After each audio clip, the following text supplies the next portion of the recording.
अस्सलामुअलैकुम दोस्तों, आज इस वीडियो में हम बात करेंगे कि हमें सोलर पैनल कौन से एंगल पर लगाने चाहिए जिससे कि जो सोलर पैनल है वो हमें 100% जो है वो करंट बना कर दें। इस तरह नहीं होता कि सोलर पैनल का मुंह जो है वो मगरिब की तरफ है और सूरज मशरिक़ में है तो सोलर पैनल हमें फुल करंट बना कर देंगे। हमें एक मखसूस एंगल पर सोलर पैनल लगाने होंगे जिससे ये सोलर पैनल जो है वो हमें 100% जो है वो करंट बना कर देंगे। सबसे पहले बात करते हैं कि जब आप सोलर पैनल लेकर आते हैं तो सबसे पहले आपके जहन में ये बात आती है कि हमें मूविंग सोलर स्टैंड लगाने चाहिए या फिर जो है वो फिक्स सोलर स्टैंड लगाने चाहिए। तो जिन लोगों के पास घर में जगह काफ़ी होती है तो वो तो मूविंग सोलर स्टैंड की तरफ जाते हैं, जिनके पास जगह नहीं होती छत के ऊपर लगाने होते हैं तो वो फिक्स स्टैंड की तरफ जाते हैं। तो अब जो फिक्स स्टैंड लगाते हैं उनका एंगल और है और जो मूविंग सोलर स्टैंड है उनका एंगल जो है वो बात करेंगे मूविंग सोलर स्टैंड की तरह। जिस तरह ये मेरे आप सोलर पैनल देख रहे हैं 8 और सोलर पैनल है, 2 मूविंग सोलर स्टैंड लगे हुए हैं। तो अब ये बिल्कुल ऊपर की जानब नहीं लगे हुए, इसका मकसद ये है कि अब जो है वो 27 अक्टूबर 2023 है तो सर्दियों का आगाज़ हो चुका है, जिसकी वजह से आपको पता है कि सर्दियों में सूरज जो है वो बिल्कुल सामने की तरफ आ जाता है। तो सोलर पैनल जो है वो तिरछे करने पड़ते हैं, थोड़ा सा इनकी डायरेक्शन को नीचे करना पड़ता है ताकि बिल्कुल सूरज के सामने इनका रुख हो। आज मैं इस वीडियो में आप लोगों को एक बिल्कुल आसान तरीके से समझाऊंगा कि किस तरह हम अपने सोलर पैनल का एंगल जो है वो मुंतखब कर सकते हैं। आप चाहे पाकिस्तान के किसी भी कोने में रहते हो या चाहे दुनिया के किसी भी कोने में रहते हो, आपने सोलर पैनल का जो एंगल है वो बिल्कुल ठीक तरीके से मुंतखब कर सकते हैं। तो ये तरीका बिल्कुल आसान है। आप सबसे पहले जाएंगे गूगल पे, जिस तरह आपको स्क्रीन पर शो हो रहा है। मैं पहले अपने सोलर पैनल की फिर आपको इसका पूरा एक मुकम्मल तजर्बा करके दिखाता हूँ। सबसे पहले हम जाते हैं गूगल पे जिस तरह मैं व्याड़ी का हूँ तो मैं गूगल पे लिखूँगा लेटीट्यूड ऑफ व्याड़ी, तो गूगल हमें ये बता देगा। जिस तरह ये मेरा पहले वाला आ रहा है 30.0 कुछ, तो आपने भी इस तरह अपने इलाके का जो है वो लेटीट्यूड जो है वो निकाल लेना। अब जो है जिस तरह हमने लैटीट्यूड निकाल लिया, लैटीट्यूड निकालने के बाद अब आप लोगों को एक बात पता होनी चाहिए कि सर्दियों में लैटीट्यूड जो आपके इलाके का हो उसमें से 15 माइनस कर देने हैं, जिस तरह आपको स्क्रीन पर नज़र आ रहा है। अगर गर्मियां हैं तो 15 प्लस कर देने हैं, अगर गर्मियों के मौसम में 15 प्लस करें तो 30 प्लस 15 45। तो मेरे जो सोलर पैनल के जो एंगल होना चाहिए गर्मियों में वो 45 होना चाहिए और सर्दियों में 15 हम माइनस कर देंगे, जिसमें से 30 में से 15 निकालें तो पीछे 15, यानी कि सर्दियों में हमारे सोलर पैनल का एंगल जो है वो 15 होना चाहिए। अब आप लोग कहेंगे कि हमने ये एंगल तो फाइंड कर लिए, लेकिन किस तरह हमें पता चले कि हमारे जो ये पैनल है ये 45 डिग्री पे है, यानी 45 डिग्री पे खड़ा हुआ है या फिर 15 डिग्री पे है। तो आज आपको पता है कि आजकल जदीद दौर है, तो आपने सिंपली अपना मोबाइल से जो है वो प्ले स्टोर ओपन करना है। प्ले स्टोर जिस तरह आप स्क्रीन पर आपको शो किया जा रहा है, प्ले स्टोर पर जाकर आपने क्लैनोमीटर कोई भी डाउनलोड कर लेना है। उसको डाउनलोड करने के बाद उसके बाद मैं ओपन करके दिखाता हूँ और अपने सोलर पैनल का जो है वो आपको दिखाता हूँ कि मेरे सोलर पैनल इस वक्त किस एंगल पर खड़े हुए हैं।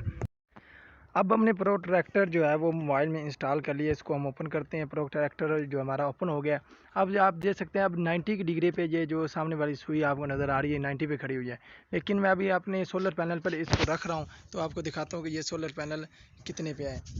तो ये आप देख सकते हैं मेरा नीचे वाले सोलर पैनल जो है वो उनका एंगल जो है वो 30 है, और अब ऊपर वाले जो सोलर पैनल ऊपर लगे हैं उनके एंगल दिखाता हूँ। उनका एंगल जो है वो 30 से थोड़ा सा कम है, 25 पे लगा लें। 25 पे एंगल इनका आ रहा है। जो ऊपर वाले सोलर पैनल और नीचे वाले सोलर पैनल का एंगल जो है वो 30 है। तो नॉर्मली जो मेरा लैटीट्यूड है बिहाड़ी का वही एंगल मुझे दिखाई दे रहा है मेरे सोलर पैनल का। लेकिन अब मैं आपको मेरे जो ये वाले सोलर पैनल है नीचे वाले, इनका एंगल आपको पता चल गया कि 30 पे ये लगे हुए हैं 30 एंगल पे, और ऊपर वाले सोलर पैनल जो उनका एंगल है वो 25 पे है। अब सर्दियाँ हैं तो मेरे सोलर पैनल जो है वो नॉर्मली 30 एंगल से नीचे हैं, लेकिन मेरे सोलर स्टैंड का एक ये फंक्शन है कि आप अपनी मर्ज़ी से जो है वो एंगल सेट कर सकते हैं। इधर उन्होंने ऑप्शन दिया हुआ है, ये देख सकते हैं आपने। इधर उन्होंने ये जो काबले वगैरह दिए हुए हैं, एंगल चेंज कर सकते हैं और गर्मियों में एंगल चेंज कर सकते हैं। ये उन्होंने काबला दिया हुआ, आपको नज़र आ रहा होगा। ये सर्दियों में ये निकाल के एक ऊपर कर देना, यानी कि आपका एंगल 15 पे आ जाएगा, और गर्मियों में ये एक निकाल के नीचे कर देना तो आपका एंगल 45 पे आ जाएगा। यानी कि उन्होंने ये पूरा एक एस्टिमेट बना के मुझे दिया है। ये आप देख सकते हैं इसमें ये फंक्शन दिया हुआ है। इधर से काबला ओपन करें और अपना एंगल जो है वो आप चेंज कर सकते हैं। तो जिस तरह मैंने आपको बताया कि आप अपने इलाके का इसी तरीके से लैटीट्यूड फाइंड करके अपने एंगल जो है वो दे सकते हैं कि हमें किस एंगल पर सोलर स्टैंड लगाना चाहिए। अब फिक्स सोलर स्टैंड की बात करते हैं। फिक्स सोलर स्टैंड का ये प्रॉब्लम आता है कि हम वो ऊपर नहीं कर सकते या नीचे नहीं कर सकते। तो फिक्स सोलर स्टैंड का अब मेरे इलाके में 30 लैटीट्यूड आया है, तो मैं 30 पे ही लगाऊंगा सोलर जो फिक्स स्टैंड 30 पे ही सेट करूंगा, ताकि मेरे सोलर स्टैंड जो है सोलर पैनल जो है वो 30 एंगल पर लगें। इन एंगल्स का बहुत ज़्यादा फ़ायदा है। ये देखें, इन अगर सूरज के सामने इनका रुख होगा सोलर पैनल का, तो सूरज की रेज़ डायरेक्ट सोलर पैनल पर पड़ेंगी और अच्छा तरीके से ये करंट की पैदावार बनाएंगे।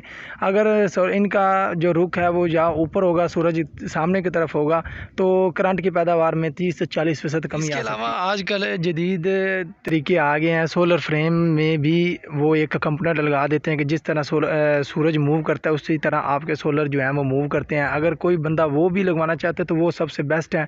सोलर पैनल जो है, अगर जो बंदा मूविंग सोलर स्टैंड लगाता है तो उनके लिए वो सबसे अहम तरीन फीचर है, क्योंकि आपको सोलर पैनल मूव करने के लिए कोई बंदा नहीं एक्स्ट्रा रखना पड़ेगा। खुद ब खुद सोलर पैनल जो सूरज के सामने जिस तरह सूरज की डायरेक्शन चेंज करता जाएगा, आपके सोलर पैनल भी उसी तरीके से चेंज करते जाएंगे डायरेक्शन अपनी।